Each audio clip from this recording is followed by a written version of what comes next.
अपवित्रता का अंश, अपवित्रता का अंश, आलस और अलबेलेपन का त्याग करने वाले, आलस और अलबेलेपन का त्याग करने वाले, संपूर्ण निर्विकारी भव। संपूर्ण निर्विकारी भव। अपवित्रता का अंश बाबा ने आज बताया कि अगर आप में आलस है, अलबेलापन है, टाइम का प्रॉपर मैनेजमेंट नहीं है, टाइम वेस्ट जाता है, थॉट्स वेस्ट जाती हैं, वाणी वेस्ट जाती है, कर्म वेस्ट जाते हैं, तो बाबा कहते हैं वो भी पवित्र नहीं है। अगर आपकी व्यर्थ संकल्प चलते हैं तो आप पवित्र नहीं हैं। तो इसलिए बाबा कहते हैं कि हर प्रकार की अपवित्रता को समाप्त करना है। आलस अलबेलापन भी अपवित्रता का अंश है, और जो इसको समाप्त करेंगे वही संपूर्ण निर्विकारी बन सकेंगे। दिनचर्या के कोई भी कर्म में नीचे ऊपर होना, आलस में आना या अलबेले हो जाना, पोस्टपोन जैसे काम करते रहते हैं, कल कर लेंगे, परसों कर लेंगे, ऐसे टालते रहते हैं हम, ये विकार का अंश है जिसका प्रभाव पूजनीय बनने पर पड़ता है, जिसका प्रभाव पूजनीय बनने पर पड़ता है। यदि आप अमृत वेले स्वयं को जागृत स्थिति में अनुभव नहीं करते, है ना, सोए सोए से रहते हैं, मान लो उठ भी गए, उठ के सो गए, है ना, मैं कई बार मजाक में कहता हूँ ना, उठ के सोना योग है और वैसे सोए रहना नींद में कहते हैं वो सोना है ना। उठ के बैठ के सो जाओ, कहते भाई आज योग बड़ा अच्छा लगा, बड़ी शांति मिली, गहरी शांति में चले। कई बार कहेंगे पता ही नहीं लगा गए कहाँ थे, ना परम धाम था, ना सूक्ष्म वतन था, ये दुनिया भी नहीं थी, आप भी नहीं थे, गुमसुम हो गए। और गुमसुम को निर्विकार, वो कहते हैं निर्विकल्प अवस्था थी आज तो मेरी निर्विकल्प अवस्था, निर्विकल्प समाधि लगी हुई थी, शून्य समाधि थी आज। तो बाबा कहते हैं यदि आप अमृत वेले स्वयं को जागृत स्थिति में अनुभव नहीं करते, मजबूरी से व सुस्ती से बैठते हो, तो पुजारी भी मजबूरी व सुस्ती से पूजा करेंगे आपकी। जब टाइम आएगा ना, वो भी कहेंगे, मान लो अपने जो इष्ट देव देवियां हैं उनकी पूजा करनी है, वो भी फिर टाला मारेंगे। कहते जय खुद ही ये टाला मारा करता था है ना। तो हम भी जो है हो जाएगा, ठीक है, वो पूजा करते करते आधे सो जाएंगे, मंत्र पढ़ते पढ़ते, है ना, विधि विधान वो भी भंग कर देंगे। तो बाबा कहते हैं तो आलस व अलबेलेपन का भी त्याग कर दो आलस और अलबेलेपन का भी त्याग कर दो, तब संपूर्ण निर्विकारी बन सकेंगे या बन जाएंगे। आज का स्लोगन है सेवा भले करो, बोलो, सेवा भले करो लेकिन व्यर्थ खर्च नहीं करो, लेकिन व्यर्थ खर्च नहीं करो। सेवा भले करो, सेवा भले करो, लेकिन व्यर्थ खर्च नहीं करो, लेकिन व्यर्थ खर्च नहीं करो। तो व्यर्थ संकल्प हो गए, जैसे हमने अभी बात की थी, है ना। मनी भी जो है ना आपकी व्यर्थ नहीं जानी चाहिए, क्योंकि ये सब हमारे पास ईश्वर की दी हुई अमानत है। ये श्वास भी अमानत है उसकी दी हुई, समझ में आई।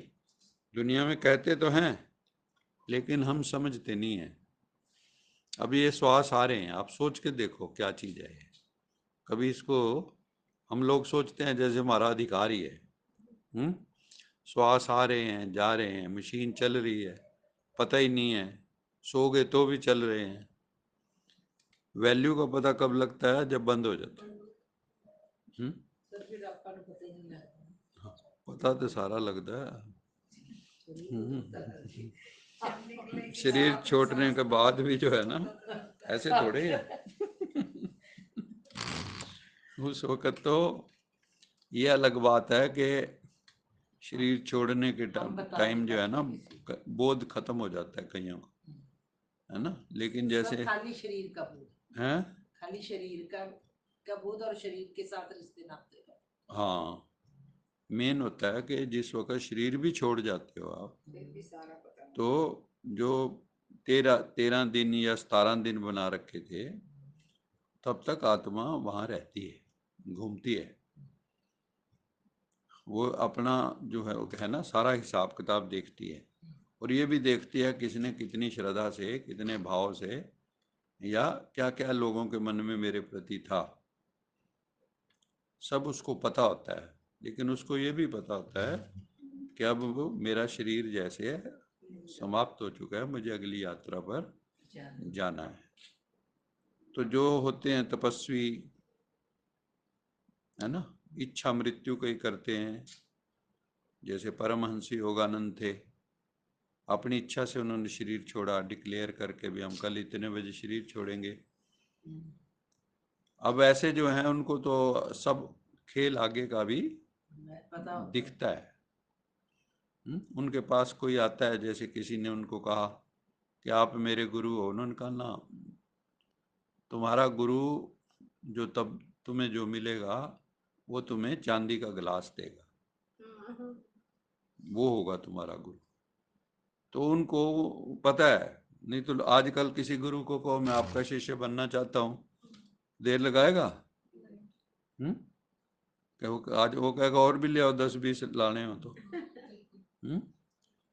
तो जो सिद्ध पुरुष होते हैं, जो तपस्वी मूर्त होते हैं, है ना, जो सच्चे योगी होते हैं, उनको कई तरह के बोध होने लगते हैं। लेकिन ये जरूरी नहीं होता है कि हरेक को अपनी इच्छा अनुसार मृत्यु मिल जाए। ये बाबा को जैसे संगम युग पे पता है, जैसे यहाँ से शरीर छुड़वाया, आगे एडवांस पार्टी में उसको क्या रोल है, शिव बाबा को सब पता है कि ये गया, ये रोल। जैसे बाबा ने बताया भी है, कईयों का बताया है। जैसे प्रकाशमणि दादी का कहा कि ये वैज्ञानिकों को जो उनकी टचिंग्स हैं वो करवाएगी, है ना। और जैसे जगदीश भाई गया, अभी ये प्लानर है, वो जो एडवांस पार्टी की प्लानिंग है उसमें मदद करेगा। तो हर एक का रोल फिक्स है। इसलिए चिंता ताकी कीजिए जे अनहोनी हो। इसलिए रोना धोना भले कितना भी कर लो, ना तो कोई वापस आएगा, बल्कि उसकी आत्मा को हम और कष्ट देंगे। वो पीछे की तरफ मुड़ मुड़ झांकेगा, क्योंकि वो भी रिश्तों से मुक्त नहीं हुआ, क्योंकि उसको भी जीवन काल में ज्ञान नहीं हुआ। जो तो जीवन काल में ज्ञान वाले हैं उनको तो पता है भी आगे की यात्रा ही है, पीछे मुड़ के नहीं देखना। लेकिन जो संसारिक हैं, कई तो जाते भी नहीं फिर आसानी से, रूहें वहीं भटकती रहती हैं। तो इसलिए हमेशा यही प्रार्थना करनी चाहिए, जो भी रूहें शरीर छोड़ जाएं, कि वो अपनी अगली यात्रा पे, अगले रोल पे, है ना, अच्छे से निकले, और वहाँ जाके उनको अच्छी जगह जन्म मिले, जहाँ उनकी तपस्या वगैरह कंटिन्यू हो सके, वो परमात्मा के साथ जुड़े रहें। यही भाव हमारे मन में होना चाहिए। अच्छा, मीठे मीठे सिकिलदे बच्चों प्रति याद प्यार, गुड मॉर्निंग। रूहानी बाप की रूहानी बच्चों को नमस्ते। हम रूहानी बच्चों की रूहानी माता पिता बाप दादा याद प्यार, गुड मॉर्निंग, गुड नाइट और नमस्ते। सदा रहो हंसते, कहीं नहीं फंसते, बन जाओ फरिश्ते, बांध लो अपने बस्ते, चलो प्रभु के रास्ते। वाहिगुरु जी का खालसा, वाहिगुरु जी की फतेह। बोल साचे दरबार की जय। लोका समस्ता सुखिनो भवन्तु, लोका समस्ता सुखिनो भवन्तु, लोका समस्ता सुखिनो भवन्तु। ओम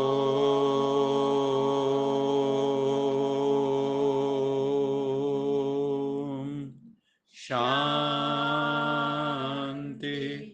शांति शांति